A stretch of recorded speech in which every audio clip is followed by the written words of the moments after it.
I'm really sorry अभी। मैं चाहते हुए भी आपके लिए कुछ नहीं कर पाया।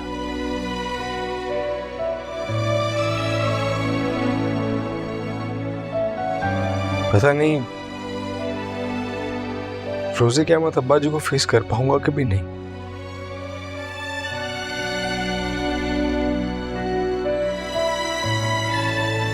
सबसे ज्यादा प्यार करते थे वो आपसे। क्या रखा है इन बातों में? अपने लिए सोचो, मेरी फिक्र छोड़ो। तुम्हें पता है, हम सब बहन भाइयों में सबसे ज्यादा खुश इतरत, इसलिए नहीं कि उसने अपनी पसंद से शादी की, अम्मी के खिलाफ बगावत, लेकिन जरूरी नहीं होता कि सारी लव मैरिजेस कामयाब हो जाए दुनिया में।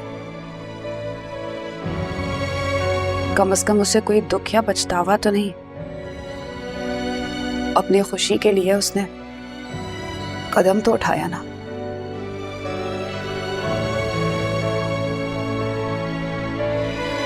मैं बदनसीब तो फैसला करने का सोचती रह गई। कर लेती ना कोई फैसला तो मलाल नहीं होता।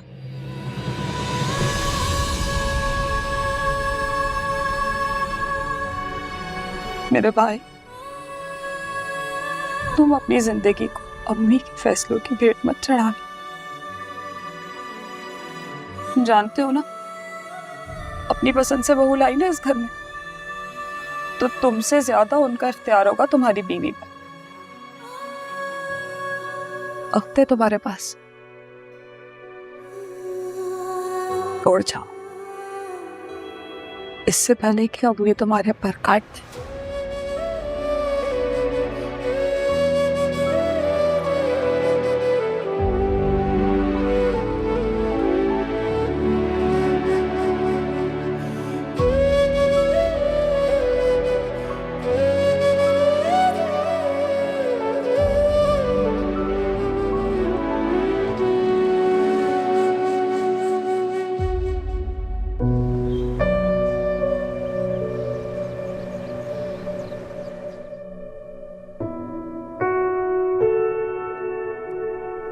बस दिल बहुत घबराता रहता है मेरा आजकल।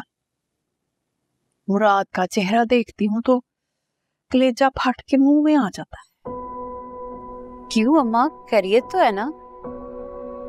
किसी ने कुछ कर दिया है। क्या मतलब? समझ नहीं आई मुझे, क्या कर दिया है? तमीज गंडा, और क्या करना था?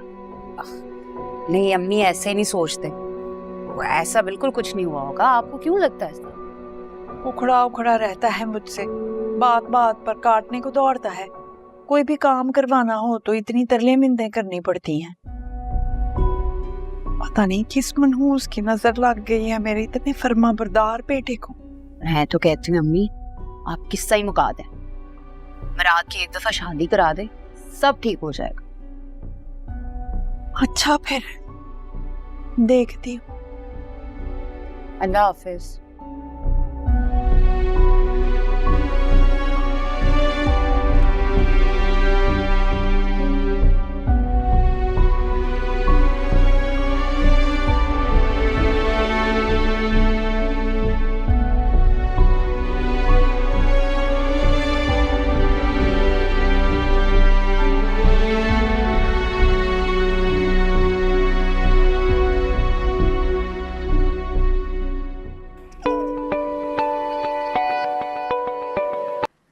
जी अस्सलाम वालेकुम अम्मी। वालेकुम सलाम। की हाल है इतरत? मैं ठीक हूँ। जरलिश कैसी है अब? जरलिश भी ठीक है, खेल रही थी अभी। दिल बड़ा ही घबरा रहा था, बस सोचा तुमसे बात कर लूं तो शायद थोड़ा सा हल्का ही हो जाए।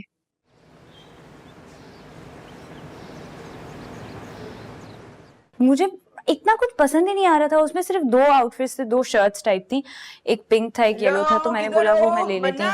जी भाभी इधर। यार इधर, मैं तुमसे थोड़ी देर में बात करती हूँ। ओके भाभी आई है, अल्लाह हाफिज।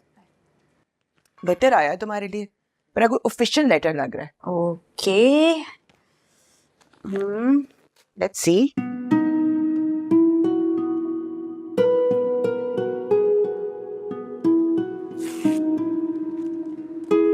क्या लिखा है?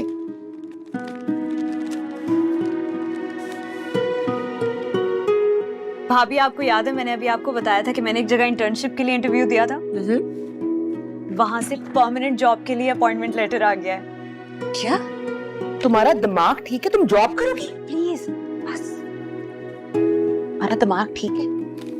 तुम्हें पता है ना अपने भाइयों का, तेरे नाज और नखरे से तुम्हें पाला, तुम्हें लगता है तुम्हें ये करने देंगे? 2 महीने की इंटर्नशिप की परमिशन इतनी मुश्किल से मिली, नफीस भाई कभी भी नहीं मानेंगे। तो भाभी आप मुझे समझाने के बजाय उन लोगों को क्यों नहीं समझाती? क्या आप लोगों ने मुझे इसी दिन के लिए पढ़ा लिखा के बड़ा किया था कि मैं घर में बैठूं और आप लोग मेरी शादी के ख्वाब सजाना शुरू कर दें? मैंने MBA किया है। यार मेरी बात तो सुन। आप मेरी बात सुने। आई थिंक कि अपने फ्यूचर का फैसला खुद करने का मेरे पास हक है, तो चाहे कुछ भी हो जाए मैं ये जॉब जरूर करूं।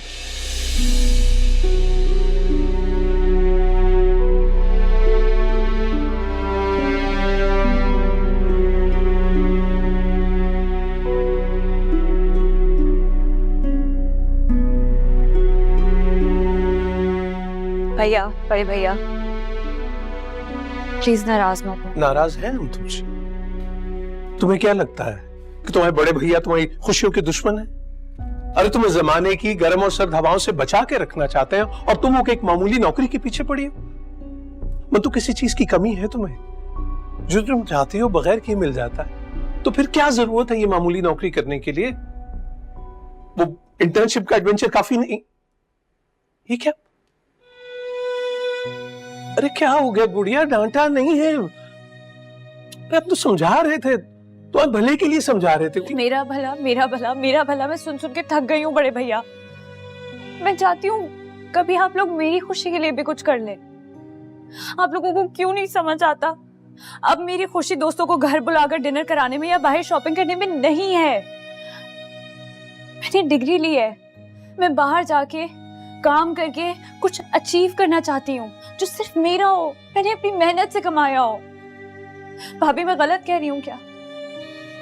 भैया प्लीज प्लीज, मैं सिर्फ आपसे ना आखिरी चीज मांग रही हूँ, मुझे एक चांस दे दें।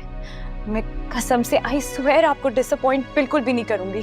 सिर्फ एक चांस प्लीज भैया।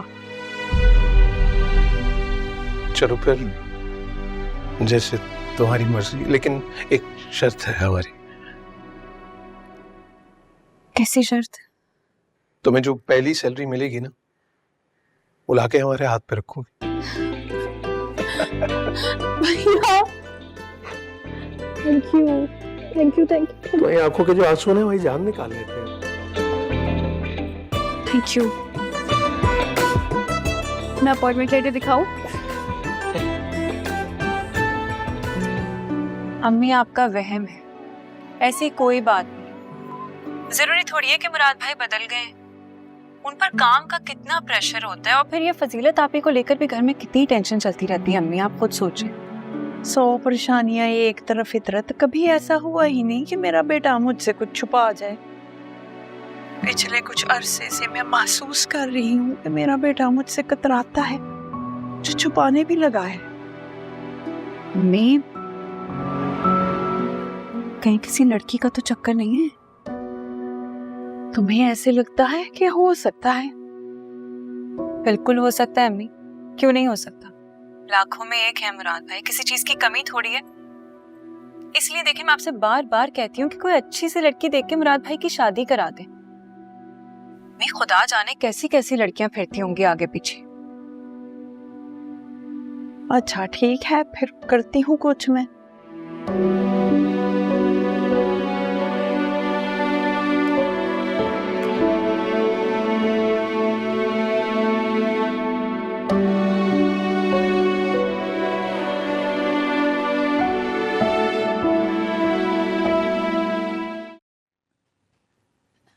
ये देखो, ये कैसी है? बहुत फीकी फीकी सी है, मेरे मुराद के साथ नहीं जचती। रजिया सुल्ताना, तुम्हारी सुई तो वहीं की वहीं अटकी हुई है। अरे हर माँ को ना अपना बेटा लाखों में एक नजर आता है। मुकाबले का जोड़ ढूंढोगी ना तो ढूंढती रह जाओगी। जमाना बहुत खराब है। कल को तुम्हारा बेटा किसी राह चलती मामूली शक्ल सूरत की लड़की का हाथ पकड़ के घर ले आया ना, तुम्हारे नखरे ना धरे के धरे रह जाएंगे। अल्लाह ना करे मैडम शमीम आरा तुम्हारे मुंह में खाक। मेरा मुराद ऐसा हरगिज नहीं है। सब माओ को ऐसा ही लगता है। ये धोराजी कॉलोनी है ना, जामी साहब वहां रहते, जहाँ के गोले गंडे बहुत मशहूर है। अरे उनकी बीवी 2 साल तक अपने चांद से बेटे के लिए कोई परी ढूंढती रही, कोई पसंद नहीं आई। हमने तो कहा था कि भाई हमारी बात मान जाओ, लड़के के पैरों में बेड़ियां डाल दो लंदन जाने से पहले, मगर नहीं मानी। जिस बात का डर था ना वही हुआ। बेटा लंदन से डिग्रियां तो साथ लेके आया, साथ में फरंगी बीवी भी ब्याह लाया। फरंगी थी पर थी अफ्रीकन। चुप करनी। बात सुनो, तुम लोगों की कहानियां सुना सुना के ना मुझे ना डराओ। कोई और लड़की है काम की तो दिखाओ बस। एक और फोल्डर है मेरे पास, लेकिन अभी से बता दूं उसके रेट ज्यादा होंगे। रेट की फिक्र नहीं करनी है तुमने मैडम शमीम आरा, बस लड़की तुम मुझे मेरी पसंद की दिखा दो। सरू जैसा कद हो, गंदम जैसा चमकीला रंग, हंसे तो मुंह से फूल जड़े, बाल होने चाहिए घटाओं जैसी जो कमर पे यूं यूं करके लहराएं, मोरनी जैसी चाल हो। लेकिन लड़की खानदानी होनी चाहिए है, मुनासिब पढ़ी लिखी भी हो, कभी भी अपनी सास और शोहर से बुलंद आवाज में बात ना करे, घर में धीमा धीमा बोले, नंदों से बहुत प्यार से पेश आए। बस तुम ये समझ लो कि बस अल्लाह मियां की गाय टाइप की होनी चाहिए।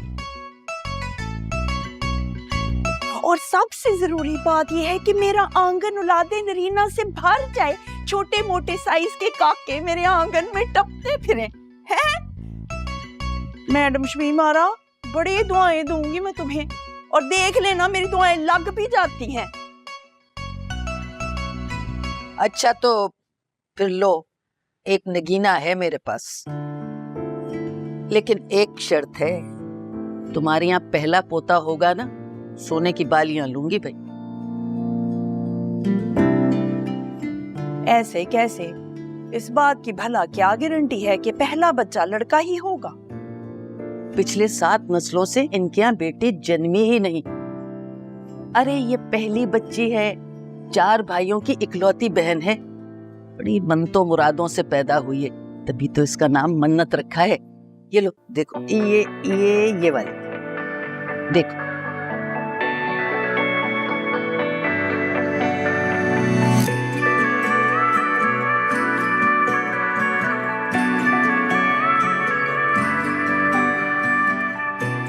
मन्नत है इसका नाम? हाँ, मन्नत और मुराद।